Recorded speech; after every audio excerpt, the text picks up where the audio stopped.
I want to share something I've learned firsthand about the power of building relationships at work. A while back, I watched two teams chase the same business goals but with two very different journeys.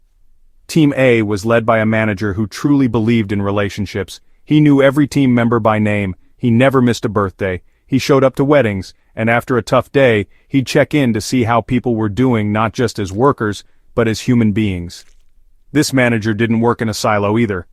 He reached out to other departments, offered help, and shared credit fiercely. He was always building bridges, not just within his own team but across the organization. And the effect was obvious. Team A felt seen, heard, and valued. Their energy was different. Ideas flowed freely. People volunteered for projects. They took real ownership of their work because they knew their manager cared. Now let's talk about Team B. They had a manager who focused on KPIs, targets, and results. Nothing wrong with that, but he rarely joined team celebrations and kept his distance from anything personal. Engagement with other teams, minimal. And yes, Team B delivered results too. They hit their numbers. But something was missing. Over time, their work felt routine, even transactional.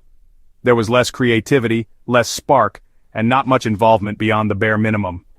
Meanwhile, Team A's reputation grew.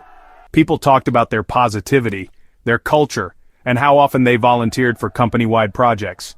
Their manager had built a team that wasn't just hitting goals, they were thriving. I saw firsthand that investing in relationships isn't just a nice-to-have. It's not about company parties or forced fun, it's about leaders who genuinely care, and that care transforms the workplace.